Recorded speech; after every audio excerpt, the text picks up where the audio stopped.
Welcome back. Let's take a look at what is happening in the world of business. Cigarette maker BAT Kenya has announced a final dividend of 60 shillings per share after its net profit rose 17% to 5.25 billion shillings in the year ended December 2025 on lower operating costs. The final dividend, when added to the earlier distributed interim payout of 10 shillings per share, brings the company's full distribution for the year to 70 shillings per share, amounting to 7 billion shillings, as NTV's Brian George Otieno now tells us.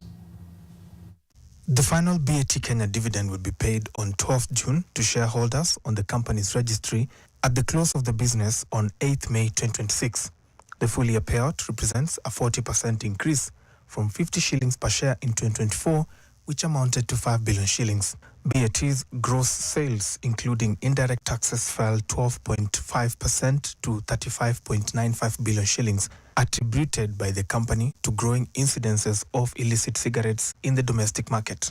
Whilst we saw a significant decline in our revenue line, our revenue contracted by about 10% to come in at 23.2.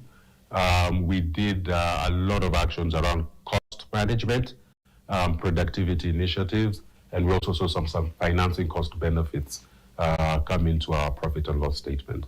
So we are very proud of the results we have delivered.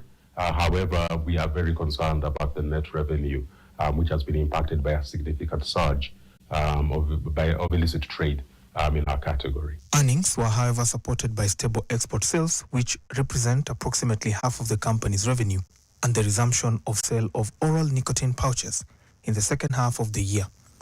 BAT in 2019 introduced the pouches, then branded Lift, as it sought to diversify away from combustible cigarettes.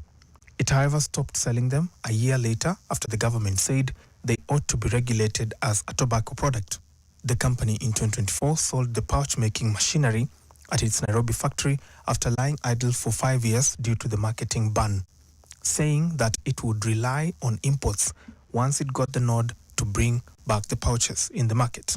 And I think in Kenya, the three things that we really need to look at doing differently is aggressively driving enforcement initiatives against the prevalent level of illicit trade. I think the second one is making sure our tax policy does not expose us by being significantly ahead of neighboring countries and forcing a differential in the price between legitimate cigarettes and illicit cigarettes. The company's operating costs declined by 15.7% to 15.72 billion shillings, attributed to reflecting lower sales volumes, cost management, and productivity initiatives implemented during the period. BAT Kenya Managing Director Crispin Achola said profitability was also positively impacted by currency stability, which resulted in financial income of 0.2 billion shillings compared to an exchange loss of 0.8 billion shillings in 2024. Brian George Otieno, NTV, Nairobi.